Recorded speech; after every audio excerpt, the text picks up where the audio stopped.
This is episode 101 of the Death to Tyrants podcast. The crushing weight of the tyrant's passage had left nothing unmarked. You get split in fucking half, but I call him the hologram wrath. But I am the center inside the placenta of math. You clash with cyanide gas and die fast. Rhythmical equivalent of solids, liquids, and gas. We smash your sinus with the power of Lord Titus. But I am the virus inside of the iris of Cyrus. What's up, you guys? Welcome back once again to the Death to Tyrants podcast. As always, I am your host and humble narrator, Buck Johnson, coming to you out of Austin, Texas, quarantined and locked down just like the rest of you. I guess they allow us to go to the store, right? And go around and do stuff outside. Now we've got to wear masks. That's the deal now. My guest, Michael Cheney, my guest today, you're going to see it's even a little stricter over in the UK than it is here in the States. Well, some of them. I've heard some fairly draconian measures taking place in some of these states.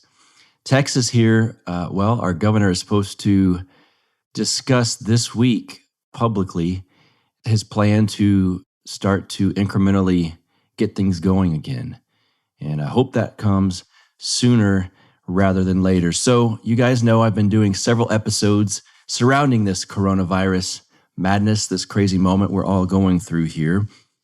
Well, this is really going to sum up a large portion of what is going on. This episode here with Michael Cheney, you remember him. He was on the show just a few weeks ago, giving us the take on the whole thing from the UK. He's over in Scotland. Well, just a week or two after that, he puts out this wonderful short ebook called The Truth About Coronavirus. And I devoured it quickly, and I gave it to a few friends, and they loved it. And it really gets into so many aspects of it, all these important things people are asking about. The death rate, how it spread, and then once we discuss all of that stuff, the medical aspect of this virus, then it gets into, well, what are governments doing to stop it? And is that really worth it? Is what they're doing working? Is what they're doing making things much better rather than much, I almost said it like they want you to think. Is what they're doing making things much worse rather than much better? And I think most of you listening probably are quite aware that government does that quite a bit, right? They end up making things much worse. There's always unintended consequences to what goes on. So I will waste your time no longer. I want to get right to Michael. You guys remember him. He was just on a few episodes ago. He's over in Scotland. He's got the Michael Cheney Show. He's a libertarian, an entrepreneur, a podcaster, and I'm so stoked. Now he's an ebook author. I'm so stoked to get him back here on Death to Tyrants to share this information with you guys. Michael Cheney, welcome to the show. How are you? I'm good, man. How you doing? I'm good, despite the weird times that we're going through at this moment. Before we jump into this wonderful ebook that you've put together, tell people listening about where you are, what it's like there during this moment, and because it's been a few weeks since we last spoke, and I know day by day things change. So what's it like over there? Where are you? So I'm in northern Scotland, just very close to the Highlands of Scotland in the UK. And yeah, it's bizarre. Life is bizarre now, as it is for all of us. I don't want to call it the new normal because that's kind of part of their message that, oh yeah, this is normal now, guys. Everybody roll over and take this. It's definitely far from normal. I'm only allowed outside once a day for exercise. And other than that, I'm not allowed outside unless I'm going to get medicine, food, or that's it. That's basically it now. So, the police have been enforcing this very in a gung-ho fashion here in the UK. They have been arresting people, taking people to court. Just last weekend, they broke up several hundred house parties in the city of Manchester in northern England. People that were gathered on the street for street parties in their houses. They've been breaking up people gathered in pubs. It's kind of crazy, using drones to find people, and all kinds of Orwellian stuff is coming true now. Yeah, there's been, it's funny in moments like this, people that you you know their politics and you might think, man, I think this friend of mine leans a little bit on the authoritarian side. Then moments like this happen and they make clear, no, that's exactly where they lie. Because a friend of mine who I think that about posted something like, well, the way Italy's doing it is they're flying drones over the city to make sure that no one leaves their house. And I think we need some of that here in Austin. And it's like, geez, well, I guess at least you're honest about your intentions here. And it's funny that those are the people that call Trump literally Hitler. And it's like, well, don't you realize all of these powers are going to be going to the person that you supposedly hate? Anyway, I could get off on that tangent for a long time. This little ebook you put out is so good. And I had been looking online for just a bundle of resources that kind of tackle this issue from several aspects. And there it is. You put it out. So I want to get into that. As with most issues, of course, in America here, this one has become very politicized. And just trying to find people's principles can get confusing. And it's a hard thing to see because they just float with the wind on whatever issue comes along. And again, I've got people saying that everyone should stay in their house. If you leave, you're a selfish bastard and you're just trying to get people sick. And then I've got a few people on the other side saying this is all a hoax, that this is not a real virus. This was cooked up in a lab somewhere. And it's only so the New World Order can take all of our rights away. And basically, I'm trying to find some common sense that toes the line between, look, I know this virus is real, and I know that there are some issues with how it spreads. And look, you can't leave your house. Don't walk outside. So can you sum up basically how you view this thing and a summary of what you see when you put this booklet together? Of course, I want to get into the weeds with it as well, and we'll go step by step through it, but kind of the overall take that you have on this.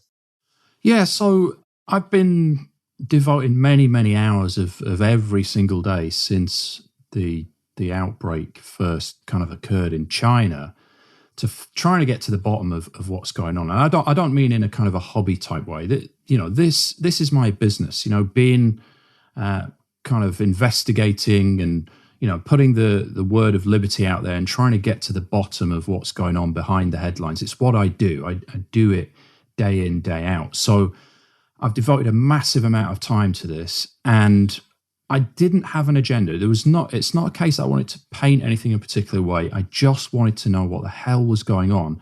I wasn't bothered about anything to do with conspiracy theories, anything about the origins of the virus or 5G or, you know, I just wanted to know, how bad is it? Are we being told the truth about it? And what's happening with the government response? Because those things you can actually, if you have the time and dedication like I have, you can find answers. And I don't mean just opinions, I mean actual scientific data that backs up the truth of what's happening. So in a nutshell, my take on this now, from having studied and spoken to, in some cases, doctors, nurses, scientists, people working on the front line of this that are not being paid by the government, that this is a virus. It does exist, which kind of maybe seems stupid to some people to even say that, but there are still people in a camp that think it's a hoax. It's not. It does exist. It's something new. The medical community are frantically sharing data with one another outside of the media and outside of government sources to try and work out how best to treat this. So it is a real thing and it is affecting lots of people. That's not in doubt as far as I'm concerned from the data that I've seen. However, and it's a huge however, the severity of it, the number of people who have died because of it, and the magnitude and implications of the government's response to it around the world are way, way, way out of proportion. So there's many things that we can look at. We can talk about the death rates. We can talk about how they're being measured, how they're being inaccurately reported. Obviously, we can talk about the laws that are being passed and so on. But in a nutshell, this is a thing, right? It does exist. It's nowhere near as bad as they're making out. I mean, even in the UK, just yesterday, the UK reported figures, and the headline was something like, "Oh, we've now passed, more dead than ever. This is a record period of deaths in the UK." Technically, yes, but only by a couple of hundred versus the same period in 2015 when there was a bad flu outbreak. So right now in the UK, with all the lockdown measures, you can't leave home unless you do this and that, and nobody go outside, and everybody's out of work and all this stuff. It's the same, give or take a couple hundred people, which, bearing in mind 1,600 people die in the UK every day anyway, separate to coronavirus. It's the same as the flu outbreak in 2015, which there was no lockdown for, and there was no police walking the streets trying to arrest people or sending up drones or whatever. So that's the UK. So there's a number of things that I've found out from, again, scientific sources, doctors, virologists, epidemiologists. It's not tinfoil hat brigade stuff. It's not some whack job on Facebook or some independent hoo-ha on YouTube. These are people working on the front line. Somebody else I got information from, this is a doctor who's been working for 30 years over in the States. She's been signing death certificates for 30 years. And she was basically saying it's been played up. It's been massively exaggerated. They're not reporting it correctly, and they're not reporting it accurately enough. The lot of it is based on guesswork. And even just yesterday, the Department of Health in New York took 3,000 deaths that were presumptive COVID-19. So they hadn't been tested. They'd not even done a test on these people, but they'd been labeled as COVID-19 deaths because they had died from respiratory causes, and the doctors had put it somewhere on the death certificate that they thought they probably had COVID-19. And now the death count in New York as a result of that little change on a report is 3,000 deaths higher than it was the day before.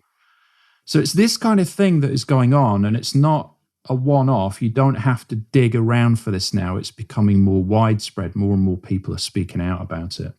And you actually, you don't have to get too personal, but you do have a personal connection to some people that do have COVID or have had it. Is that correct? Well, a close friend of mine had suspected COVID. He wasn't tested either, but he was diagnosed as highly likely as having it by the National Health System here in the UK. He was in his 30s. He's got no underlying causes. He was, otherwise healthy, and he described it as the worst thing he'd ever had to go through. I know the guy well, and I spoke to him on the phone, and he was completely floored by this thing. My brother also went through similar circumstances. Again, there was no actual test done, but he said he's never had anything like it. He's never been as ill as that before. But as I say, my source for pulling all this together was really people that were working on the front line, approaching doctors, approaching nurses, getting information that had already been put out there between their peers, away from mainstream media, talking about this and talking about what they were seeing.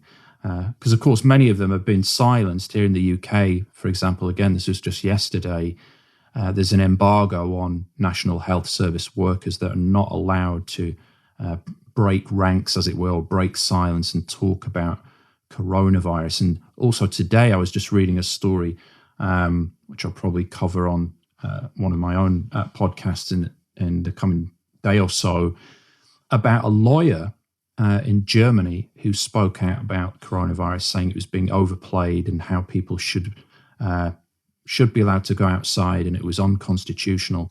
She was arrested and put in a mental institution by police over there. So, wow, more and more people are seeing what is going on. And whilst we're still being painted by many as kind of conspiracy artists, when you see so many scientists, virologists, epidemiologists, and doctors speaking out about this and saying that it's BS, you have to sit up and take notice. And that is exactly what's happening now. A great part of the book, and this is something that really should hit home with people, and you kind of mentioned it with the case in New York that just happened yesterday with the death count. Dying with COVID and dying from COVID, it's not the same thing. Can you elaborate on that and why that detail is so important? Yeah, I mean, this is something that they started right at the outset, that, okay, let's just say if somebody has COVID, that let's just call that a COVID death.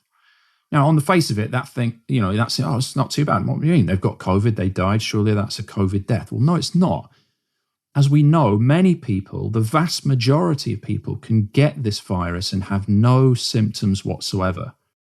So it doesn't mean that it caused the death. Okay.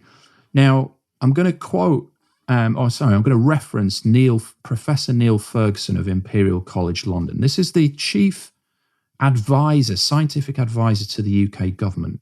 He drove all the decisions that the UK government made. They also passed this report from Imperial College London to Trump, and it's believed that that Trump and his administration made some of their decisions based on this data.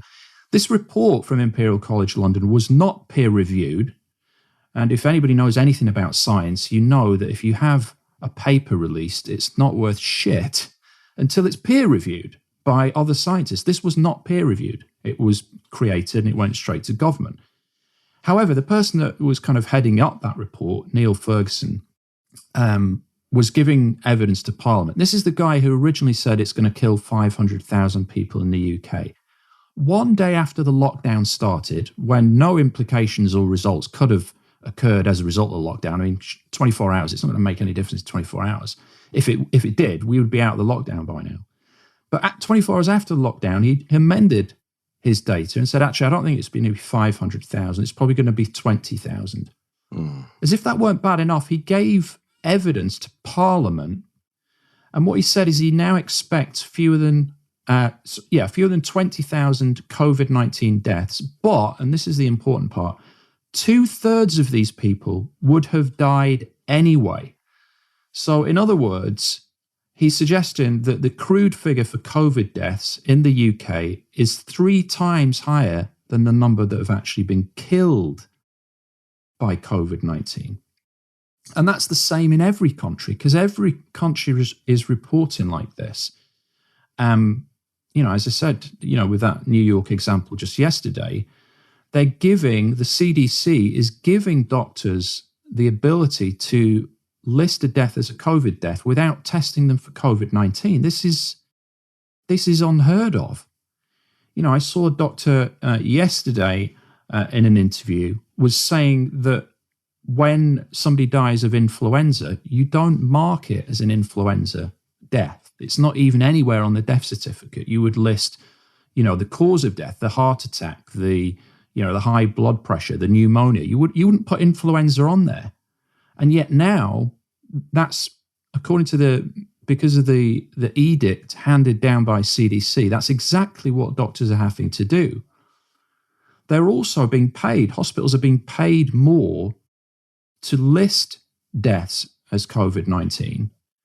And if they put people on a ventilator because of COVID-19, they are also receiving funds because of that.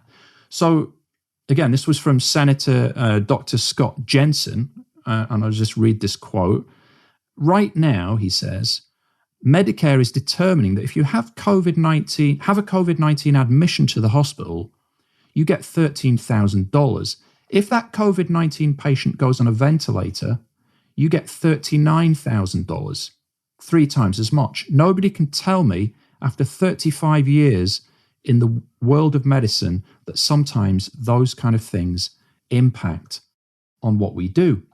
So the reporting is inaccurate. The reporting is incomplete. And And in many cases, the reporting is just not true. It's just not indicative of how many people have died because of this. This also brings the issue of how many people are dying outside of hospital, because what we've spoken about so far is only people that have died inside hospital, and that's inaccurate enough. But when you look at people that have died outside of hospital, which is a large percentage of people that die outside, it's around 40% of all deaths in the US occur outside of a hospital. And that's divided, that 40% is 50-50 between people dying at home and dying in nursing homes. And the true cause of death in those situations is very rarely known because there's no medical experts on standby. So quite often the mortician will ask whoever was there, could be a son or a daughter or a spouse, what do you think the cause of death was? And that's what goes on the death certificate. So it's things like this that are being abused right now to inflate the figures so that this seems far, far worse than it is. And this is just, even though it is a huge area, this is just the reporting of the deaths. We can talk about the nature of the virus and how dangerous it is or not as well, plus what government's trying to get passed through as a result of all this. But even if we just take that one factor of the reporting, it's not accurate. It's not true. It's not showing us how many people this virus has killed. Did that kind of thing play into the numbers that we saw in Italy, or that we're seeing in Italy still? Yeah, even more so, because the case in Italy, again, this is something that a lot of media outlets said, we don't want to be the next Italy. Italy's so bad. Look at it over there. It's so, it's terrible. Yes, people are dying. And of all the countries in Europe, if you go back over several years and look at the data, as I have, for the number of people that die in any given month in any country in Europe, there is only one country over the past several years, including this year, that has a spike larger than previous years, and that is Italy. Okay, so they have been hit harder than other people with this, other countries in this. However, Italy has the second oldest population in the world. Only Japan has an older population than Italy in the whole world. Their population is on average 10 years older than any other population in Europe. They also have very bad healthcare. If you look at the data for number of intensive care beds per capita, per member of the population of countries in the world, Italy is like way, way down near the bottom. US is at the top. Obviously, you then got the size of Italy. You can take the whole of US and you can overlay it pretty much over all of Europe. So saying, US has got masses of cases, now got more cases than Italy. Italy's like the size of, New York State. It's a ridiculous comparison. But they also are very, very generous in their reporting by their own admission, of COVID-19. Again, according to, this is the Italian Institute of Health, only 12%, this is their own health service has reported this, only 12% of Italy's reported COVID-19 deaths actually listed COVID-19 as the cause of death. 99% of them had at least one serious comorbidity, and that 80% of them had two such diseases. Italy's death registration process does not differentiate between those who simply have the virus in their body and those who are actually killed by it. And that was a quote from Off Guardian. It's also in the ebook that I've got here. So it's not accurate. It's basically they're just saying, well, yeah, these guys have got the virus. Did they die from it? Well, we're not telling you that. We don't know. Only 12% of the people that of the deaths that we're telling you were actually killed by COVID-19. So you can take the figures that you see for Italy and you can take off 90% of those because it wasn't COVID that actually caused them. I mean, this is huge. Everybody should know this. This is, headline news, except we're not being told that. We're being told that Italy is a nightmare apocalyptic scenario and we don't want to be the next Italy. So please stay at home, quit your job and bow down to the government because, we don't want it to get as bad as it was in Italy. Yeah, exactly. That's a good transition to switch over to the things that governments are trying to do to clamp down, not only on the virus, but seemingly on us. I think a vital point to make here is that neither Michael nor myself are saying this is created in a lab, this is all fake, like we mentioned earlier, this is not a hoax. But people in power often want more of it. And tragic events give them the perfect opportunity to make more power, take more power, basically. I heard Bob Murphy say something, an analogy that made a lot of sense that I want people to hear.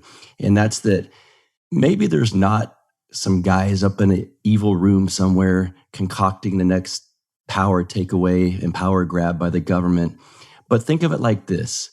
Throughout this thing, a lot of states and cities are forgiving your mortgage or your rent for this month and maybe next month. Now, it doesn't mean that the people that don't have to pay rent sat there and created this disaster and said, yes, now I won't have to pay rent anymore. But certainly it was something they would think beforehand. It'd be nice if I didn't have to pay rent. And now that this comes along, well, sweet, I'm not going to pay rent. So it's just opportunities come along in times of disaster, basically. So you put some of these in your ebook. What are some of the power grabs that you've seen? Because you and I probably say this a lot. Government has the monopoly on force, on legal force. So they will use this time to take their power. Talk about some of the abuses you've seen. Well, I mean, it's almost endless. I mean, they can wrap so much up in this that it is terrifying. It is terrifying now. It's reached the point where they have us over a barrel. I mean, it started really, the first kind of ruminations of the power grabs came not really not really as a result of the lockdowns, but before lockdowns started happening. There were rumors of Google, other tech companies providing tracking information to the government. That's since escalated. Now, we've known for a long time that this has gone on. But now what's happening, and Apple recently announced that they're doing this also now. So Apple, Google, I would imagine also Facebook and other app companies as well, will be providing information or are providing information, certainly in the case of Google and Apple, this is definitely happening already, to government on a weekly basis, showing where we're all going based on our cell phone usage and where our cell phone is. Now, nothing you can do will mitigate against that other if you have your phone with you. The only way to combat this is to leave your phone at home. There's this myth that if you turn off location data services on your phone, somehow you're immune to this. You're totally not. I saw an interview with Edward Snowden yesterday on Vice. And basically the way that this works is there's numerous ways they can see where you are. They will, when you have your cell phone with you, it will ping to the nearest cell tower. And by doing that, it gives a radius or a circumference of where you are. So that's quite an approximate way that they can find out and see where you are. And again, this has been given to government now. We're being told it's anonymized, but as we'll come on to in a second, it's almost certainly not being anonymized. So that is how they can do it in a rather rough way. Edward Snowden himself says that this is not going to be something that they can use when you're trying to track 100,000 or tens of thousands of people even, because it's too general, it's too approximate. So what they can do instead to track you more accurately is they will see which Wi-Fi networks you are connected to. So if you're out and about and you're connecting to, a McDonald's Wi-Fi or, the Wi-Fi at a barber's or even a pharmacy, if you're just going to the pharmacy, it's probably one of the few things you can do nowadays. They'll know that. They'll see that. All right, so they're on this Wi-Fi network. We have the unique address for that Wi-Fi. We know the geographical location. So that's where that person was. And all this data gets tracked, mapped, and handed back to the government so they can see where you've gone over a week. Did you go out into the countryside? Were you near that cell tower? Were you driving in a car? Did you visit this retail outlet? Did you go outside more than twice a day? Did you visit Walmart 3 times in a day? Were you buying non-essential items? But it goes even deeper than that, because even if you don't connect to a Wi-Fi network, they can actually tell which Wi-Fi networks you are close to. If you go onto your phone and say Wi-Fi settings, it'll show you all the networks that are close by, even if you don't connect to them. All that data has been handed over as well. So you can quite easily triangulate if you're close to, library Wi-Fi and, Kentucky Fried Chicken Wi-Fi and In-N-Out Burger Wi-Fi. They know where you are, probably within a few yards. And Snowden was saying this is the level of data that would work to track things on a pandemic scale. The cell towers wouldn't work, it's not specific enough. That level of detail would work, but he said it cannot be anonymized. So that's one of the things they're doing. They're starting tracking in the UK and Europe. Governments are now working with tech providers to develop an app that installs on your phone, tracks where you go. You would scan in with QR codes to various establishments. It would know whether you have COVID-19 or not because you would upload your test results. And it will be used to determine whether or not you can enter a building, whether or not you can travel. It would also contact people. If you later test positive for COVID-19, it would contact people that you'd come into close geographical contact with. It would contact those individuals on their cell phone saying you need to isolate for 2 weeks because we have information to show that you have been close to somebody with COVID-19. This is all in progress right now. China had this system in place. You couldn't travel on public transport in certain cities in China unless you had this app, and it was marked as green, which meant you were COVID negative.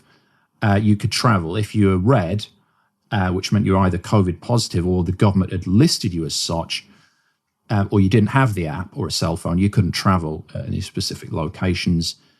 And there was cases in China of the government issuing these kind of red flag notices to this app overnight for no reason, with no explanation and no recourse. So you would literally wake up, check your phone one day, and lo and behold, it's red, and that's you locked down. You can't go anywhere. You're physically not allowed. And obviously, if you do leave, they can track you and see that you have left, and presumably, enforce it with fines or imprisonment or whatever. So the whole cell phone tracking is a huge thing. It's probably going to be used as the way out for this. Or you can only get out if you've got a wristband, or you've got a immunization passport, or a vaccination ID chip, or whatever. So that is one of the biggest things to come out of it that they're doing. But there's other things as well. This whole Earn It Act, I think, I'm sure you've heard of this. The whole ending, backdoor encryption. They're trying to get this passed through right now. Obviously, COVID-19 is so drastic and such a momentous thing and so dangerous to us all that they've got time to try and pass this act through, which would give the government a backdoor to all our messages, private messages online that are currently encrypted. So yeah, there's things like that going through, and it's just endless. They're just grabbing power all over the place. Surveillance, we're already seeing use of drones. New Jersey police have been using drones to, with loudspeakers on them, trying to get people to social distance or return home, put stay-at-home orders in place. I even saw, I think it was just yesterday or a couple of days ago, police in Tasmania are flying helicopters around to check on people's social distancing. Like, imagine that. You're so far away from other people that the police need a helicopter to track you down and tell you that you need to go home because you're putting other people at risk. I mean, it's just insane. People arrested. There were 10 police officers, I shouldn't really call them people, 10 police officers in Sydney arrested 2 guys that were eating pizza, wrestled them to the ground because they were disobeying, quarantine, lockdown orders. It just seems that anything goes at the moment, whatever they can get away with, they will. One of the things you wrote about, and I've seen this only a few other places, and it's really fascinating, is this secret virus game of 2019.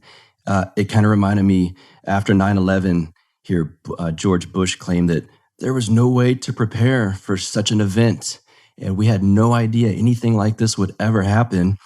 Yet now we know for a fact that the feds trained on that exact scenario literally that morning. And so multiple times before that too, so we know that was a lie.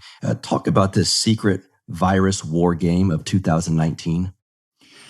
Yeah, so there was one of these war games that they did. So it's a scenario where they play out, kind of apocalyptic scenario, I guess. What could happen?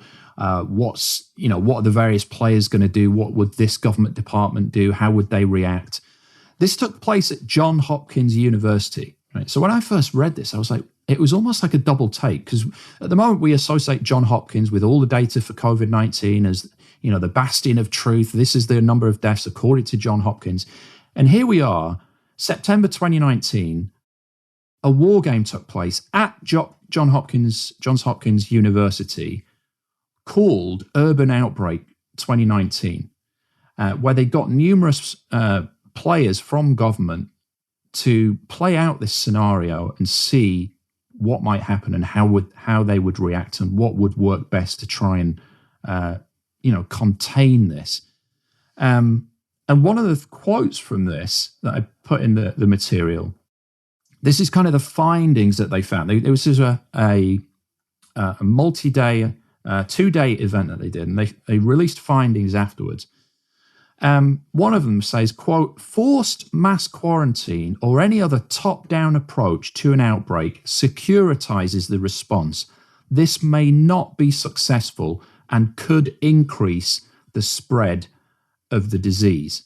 It goes on to say, when authorities attempt to enforce a mass quarantine on a large population, they will not be 100% effective. And something else that they mentioned as well is following, quote, "Drug use, alcoholism, and domestic abuse will noticeably increase. Every action by authorities may have magnified implications for individuals, families, and communities." So not only did they know this was going to happen at some point, they prepared for it. They're saying themselves, they admitted as part of this simulation that a kind of enforced lockdown in a mass way, which is pretty much what we've got. I mean, okay, we don't have troops on the street, but other than that, the police are enforcing this, that they said that wouldn't work and wouldn't be the best way to do it. And they're also mentioning there that, of course, they were aware of knock-on implications, including, as they say, drug use, alcoholism, and domestic abuse, which is really the tip of the iceberg in terms of the effects of the lockdown, which is another huge thing of this. It's okay saying, well, look, the figures are wrong, they're exaggerating this, and they're using it to grab power.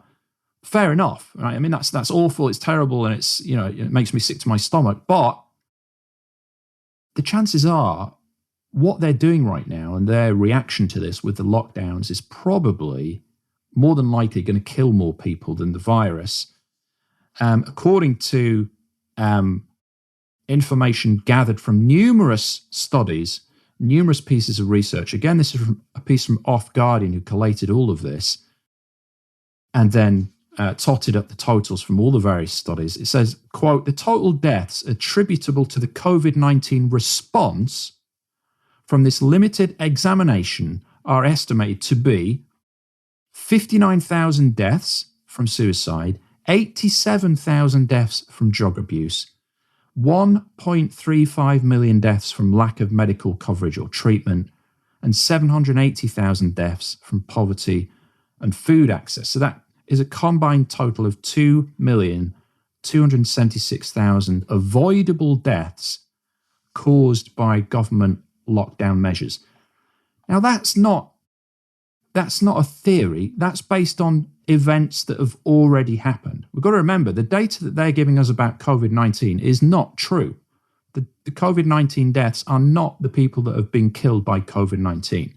Most of them died with other things and just happened to have COVID-19 in their body. This data, however, is based on the previous circumstances when, for example, with the economic downturn 2008, 2009, led to mass increase in suicides, drug abuse. It's extrapolated based on accurate, actual data.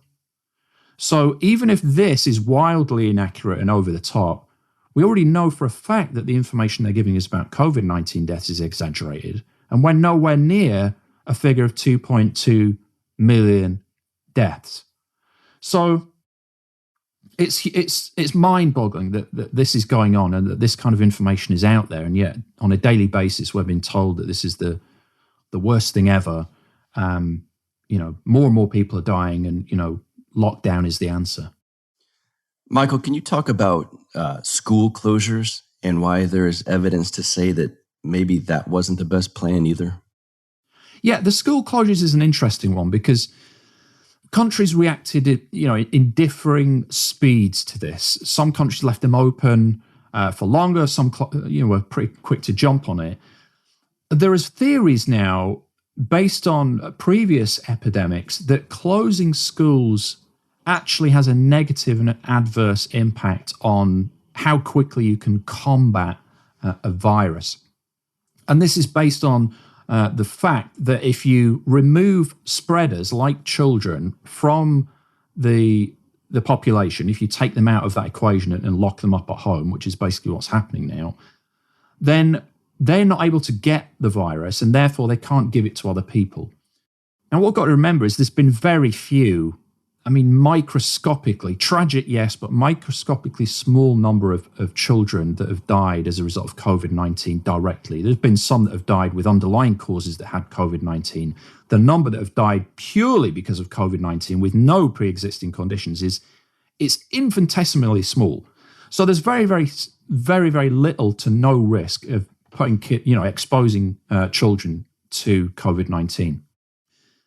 If you do keep schools open, what happens is they get the virus, they give it to people, they take it back home, it gets spread around. And what happens is you get this, what's called herd immunity, where people develop antibodies and they're now able to go about their business because they've not been killed by the virus. They've got it, they had it, they overcame it, green light, good to go, resume normal life. However, by closing schools, that's not possible, right? This whole idea of flattening the curve through lockdown is not ending the curve, it's flattening the curve. If you imagine, if you get, a piece of wire and you make a curve out of it, like the graph they're always showing us, if you flatten that, it doesn't shorten the piece of wire, right? It doesn't somehow magically eradicate any molecules from that wire. It's still the same piece of wire. The duration of the virus and the outbreak is still going to be the same. We're basically elongating it. So whenever we start releasing people now, it's going to lead to a second wave and a third wave and a fourth wave. That's just a fact. This lockdown does not kill the virus. It's not going to eradicate it. It's just delaying the inevitable. But keeping schools open, while still simultaneously obviously isolating those that are vulnerable, the elderly and the immunocompromised and people that have pre-existing conditions, means that a large mass of the population can be exposed to the virus in a way that gets them to build up their antibodies and combat it and then go about their daily business. Now, there's a professor called Professor Witkowski. He's a leading epidemiologist. He's been working on epidemics for decades. This is what he had to say about this. Quote, "If we had herd immunity now, we couldn't have a second wave in autumn. If we are preventing herd immunity from developing, which is obviously what we're doing right now, it is almost guaranteed we'll have a second wave when we lift restrictions or winter returns. The second wave is a direct consequence of social distancing. We should open schools and let the children help us develop herd immunity. That was one of the most destructive things the government has done. This is the fastest way to create herd immunity. If 80% of people have had contact with the virus and are therefore immune." And Witkowski believes this is why China was able to combat the virus fairly quickly. Now, I know there's some dubiety about this. People believe, well, China's lying. They're probably withholding data and a number of deaths. That's more than likely true as well. However, that's based on conjecture. And as I say, I'm not big into conjecture and theories and just sticking my finger in the air. Professor Witkowski has been doing this for decades and decades, 30 plus years, I believe, okay, studying epidemics, seeing how they work and how they're combated and defeated. And he believes that China got rid of this quicker because they were slower to lock down. If you think about it, when it broke out in China, nobody knew what the hell it was. if we're to believe the true narrative, they didn't know what it was. Then they went into the mode of, oh crap, let's try and bury this. Let's try and not, let's try and ignore this. I mean, there was a festival took place in Wuhan itself. After people were starting to report these symptoms, there were masses of people at this festival out on the street, eating food, mingling with one another, a lot of them with high temperatures, fever. They were slow to react. They were slow to lockdown. And what Professor Witkowski believes is that actually helped them because a lot of people developed that herd immunity before they went into lockdown. Many of the other countries reacting after this, of course, went into lockdown quickly, too quickly, by his opinion, to develop that herd immunity. So that's his take on the school closures. Even leaving the science to one side, I personally feel that we should be adopting an approach of, yes, protecting and isolating the vulnerable whilst we all continue to go about our business in a as normal as possible way, so that we develop that herd immunity and are able to keep putting food on the table, not getting depressed and committing suicide, not turning to alcohol and drugs, not beating each other up through domestic violence, and basically trying to get some semblance of normal life back while still protecting those that are most susceptible to dying from this virus. I want to run something past you because I'm racking my brain over this. And like I mentioned, this whole thing, of course, like everything nowadays, is so heavily politicized here. Why I'm seeing a larger amount of people on the left begging for a longer shutdown and claiming that basically if you want to go out and work right now, you're basically a selfish murderer. And I genuinely cannot place logic as to why it is mainly on the left. I've heard someone say, well, it's because they want the economy to tank and it will look bad for Trump. And maybe, but I keep thinking, well, that's not going to make any sense if it does tank and everyone goes, well, y'all are the ones that wanted this, so you can't really say it's bad then on the other side. Do you see that from your own timeline and what you've witnessed? Is it the left pleading for people to stay inside and not go out and to not end this shutdown?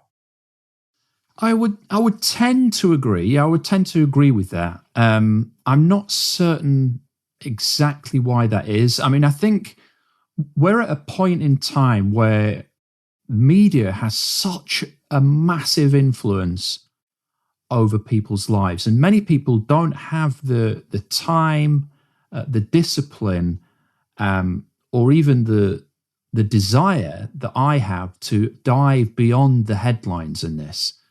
So when all the media is saying is, death, this is super bad, this is the worst thing ever, people are scared and people do strange things in moments of fear. And I think that's what we're seeing now. I think a lot of, logic has gone out of the window. And I think people are at that position where they are trusting government where otherwise they wouldn't have. They're doing things and following orders from individuals that maybe they would have previously would have disrespected because they feel lost. They feel kind of isolated from any kind of reality at the moment. They don't have a semblance of identity because their work's been taken away. They don't have a tight grip on future because their income and possibly their job, their holidays, their vacations have been taken away.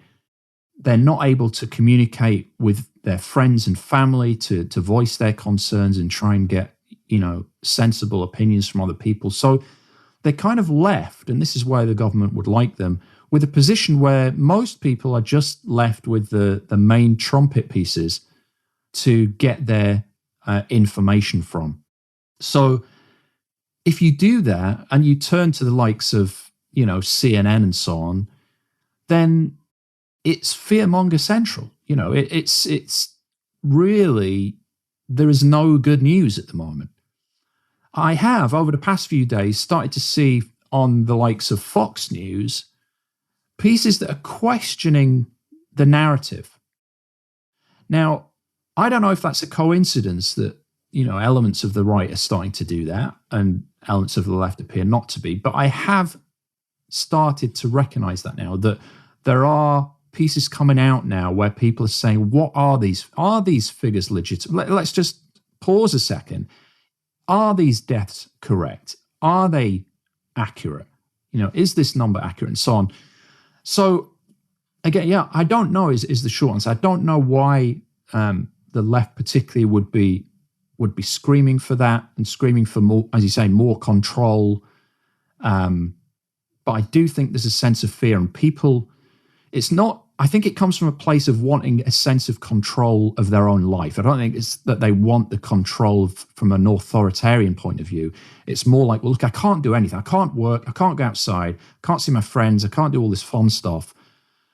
I've got to do something. So if I advocate this and I come across as this, social distancing justice warrior, then at least I can control that. Right? At least I can control my emotions and say, I'm good, you're bad, right? You're not doing it, I am, so I can control that. And I think a lot of it is around that. People need a pursuit, they need a hobby, they need something they can throw their emotions and their energy into at the moment. And because there's so little else to do, I think people are taking sides on this, and almost everybody is taking the side of, look, stay at home. I can't believe these guys are going outside and going for 2 walks a day. Who do these Nazis think they are? It's crazy. It's crazy. It's divisive. Michael, I think you gave us a new term, social distancing justice warrior. That is so perfect for the time we're in right now. I honestly think after hearing this entire interview, everyone will want to go get your ebook on this stuff. Just in case they need a little more convincing, give them your quick elevator pitch on what's in the book and why they should read it. Okay, so you can get it over at coronatruth.com. And basically, you'll just discover why they're lying to us about the lockdown and coronavirus. I'll give you all the source material. You get the links to every quote from all the different virologists, doctors, professors, and scientists showing that the government is lying about the deaths.